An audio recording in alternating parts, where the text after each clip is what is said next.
지석 씨, 제발 그 비밀을 숨겨줘. 내가 혜성그룹을 완전히 차지하면 지석 씨랑 둘이서 나눠 가질 테니까 부디 비밀로 해줘, 부탁이야. 윤세영은 그렇게 구지석과 통화를 하며 애원했습니다. 이런 윤세영의 통화를 최명지가 우연히 듣게 되었죠. 최명지는 큰 충격에 빠졌습니다. 알고 보니 최명지의 남편이 최명지에게 숨겼던 비밀이 있던 것이었습니다. 오늘은 최명지 남편이 숨겼던 비밀이 무엇이고 그 비밀로 인해서 어떻게 윤세영과 최명지가 철저하게 죗값을 치르며 파멸되는지에 대한 시원하고 통쾌한 결말을 말씀드립니다. 최명지와 윤세영은 고급 호텔에서 저녁을 먹고 만족스러운 표정으로 밖으로 나와 집으로 향하였습니다. 그런데 갑자기 멀리서 울려 퍼지는 거대한 사이렌 소리가 들려왔습니다. 여러 대의 소방차가 비상등을 번쩍이며 빠른 속도로 도로를 질주하고 있었습니다. 순간적으로 거대한 불길이 하늘을 물들이는 듯한 착각이 들었고 그 장면을 본 최명지는 갑자기 주저앉았습니다. 엄마, 왜 그래요? 괜찮아요. 윤세영이 걱정스럽게 최명지를 부축했지만 그녀는 아무런 대답도 하지 못한 채 어딘가 모르게 익숙한 공포가 마음 깊숙이 스며드는 것 같았습니다. 최명지는 방금 전 사이렌 소리를 듣는 순간 오래전 기억이 스쳐 지나가는 듯한 기이한 감각을 느꼈기 때문이었습니다. 그날 밤 최명지는 악몽을 꾸었습니다. 꿈속에서는 거대한 화염이 병원을 집어삼키고 있었습니다. 사람들은 필사적으로 도망치고 있었습니다. 최명지는 침대에서 벌떡 일어났습니다. 이건 대체 무슨 꿈이지? 그녀는 거친 숨을 내쉬며 천천히 물을 따라 마셨습니다.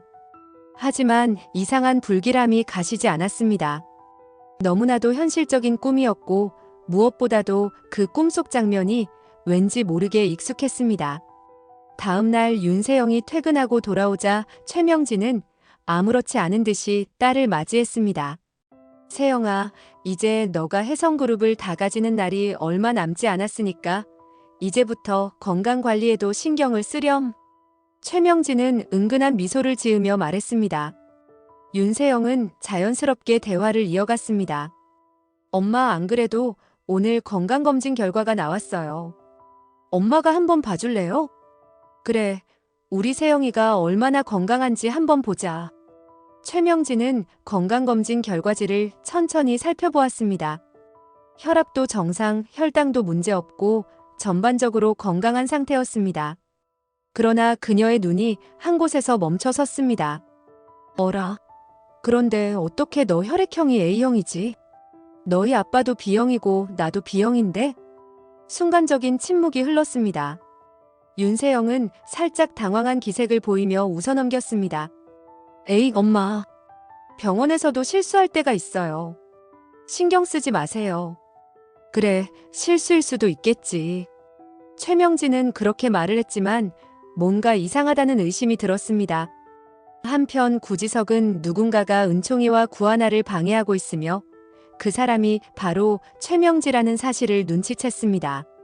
구지석은 자신의 비서를 불러 최명지의 과거를 철저히 조사하라고 명령했습니다. 그는 단순한 인물 탐색이 아니라 최명지의 생애 전반에 걸친 기록을 샅샅이 조사할 것을 요구했습니다. 비서는 즉시 최명지의 출생 기록, 학력, 결혼 이력, 그리고 병원 기록까지 모든 것을 조회하기 시작했습니다. 오래된 기록을 수집하는 과정은 쉽지 않았습니다. 하지만 비서는 끈질기게 정보를 모았고 마침내 몇 가지 의문스러운 사실을 발견했습니다. 첫 번째로 최명지의 병원 기록이 의문이었습니다. 병원 기록에 따르면 그녀는 오래전에 심각한 화재 사고를 당했으며 이 사고로 인해 부분적인 기억 상실을 겪었다는 내용이 적혀 있었습니다. 더욱 이상한 점은 그 사건을 전후하여 최명지의 신분과 관련한 기록이 몇 가지 수정되었다는 점이었습니다. 이와 동시에 구지석은 두 번째 모순점을 발견했습니다. 최명지와 그녀의 남편의 혈액형이 둘 다 B형이었는데 윤세영의 혈액형이 A형이라는 점이었습니다. 구지석은 더욱 확신을 가지게 되었고 이를 확실히 하기 위해 직접 윤세영과 최명지의 머리카락을 채취하여 유전자 검사를 의뢰했습니다. 며칠 후 결과가 나왔고 그것은 더욱 충격적이었습니다. 이럴 수가, 최명지는 윤세영의 친엄마가 아니야. 구지석은 당황을 금치 못하며 결과지를 손에 쥔 채 깊은 생각에 빠졌습니다. 결국 그는 윤세영을 불러 검사 결과를 보여주고 진실을 밝혔습니다. 윤세영은 처음에는 믿지 못하고 충격을 받았지만 점점 자신이 진짜 최명지의 딸이 아닐 수도 있다는 현실을 받아들이게 되었습니다. 그녀는 당황하며 구지석의 손을 덥석 잡고 애원하듯 말했습니다. 지석 씨, 제발 이 사실을 아무한테도 말하지 말아줘. 구지석은 차가운 시선으로 그녀를 바라보았습니다. 이건 단순한 문제가 아니야. 넌 지금까지 거짓된 인생을 살아왔어. 이제라도 바로잡아야 하지 않겠어? 윤세영은 필사적으로 그의 손을 붙잡으며 간절한 눈빛을 보냈습니다. 아니야, 난 이 사실을 절대 인정할 수 없어. 만약 이게 밝혀지면 난 모든 걸 잃게 돼. 혜성그룹도 내 자리도 내 인생이 송두리째 사라질 거야.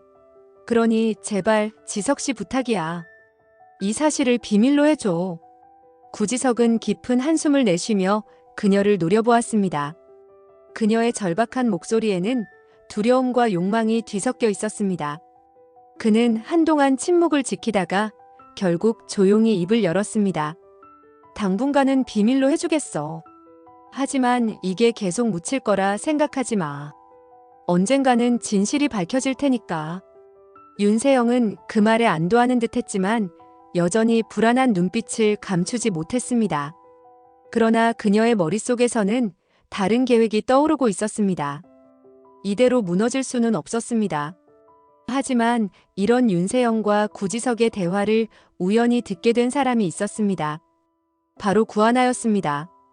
구하나는 그동안 최명지와 윤세영에게 당한 일들을 떠올리며 복수를 다짐했습니다. 드디어 기회가 찾아온 것이었습니다. 이제 너희들이 죗값을 치를 차례야. 구하나는 구지석의 서랍에서 유전자 검사 결과지를 복사해 최명지의 방에 몰래 두었습니다. 밤늦게 집에 돌아온 최명지는 그 종이를 보고 경악했습니다. 뭐라고? 우리 세영이가 내 딸이 아니라고? 그녀는 처음에는 누군가 자신을 모함하는 것이라 생각했지만 윤세영의 의문의 혈액형이 떠올라서 결국 직접 유전자 검사를 진행하였고 결과는 윤세영은 최명지의 친딸이 아니라는 것이었습니다. 최명지는 큰 충격을 받고 머릿속이 혼란스러웠습니다. 알고 보니 최명지의 병원에서 불이 났고 진짜 윤세영은 실종되었습니다.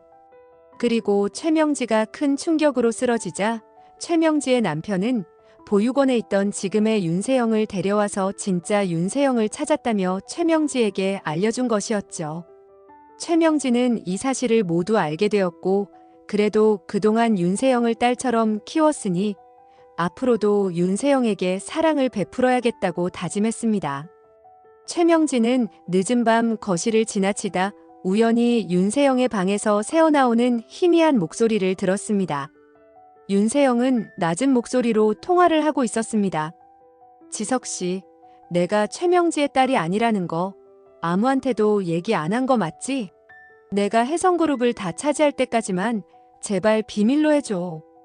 그룹을 손에 넣으면 지석 씨랑 나랑 둘이서 나눠 갖자. 최명지는 그 말을 듣고 손이 덜덜 떨리기 시작했습니다. 윤세영은 이미 이 사실을 알고 있었으면서 최명지에게 비밀로 숨겼던 것이었죠. 더군다나 윤세영은 그룹을 차지한 후에 최명지를 배신할 생각이었습니다. 최명지는 결국 윤세영의 의도를 모두 파악한 후에 큰 배신감과 실망을 하며 윤세영에게 분노했습니다. 그녀가 그토록 사랑하고 자신이 모든 것을 걸고 키운 딸이, 아니, 가짜 딸이 이 모든 것을 계획하고 있었다는 사실이 그녀를 경악하게 만들었습니다. 윤세영은 전혀 눈치채지 못한 채 통화를 이어갔습니다. 응, 맞아. 엄마가 날 친딸처럼 여길 거라고 확신해. 그래, 기회만 되면 혜성그룹을 완전히 내 손에 넣을 수 있어. 걱정하지 마.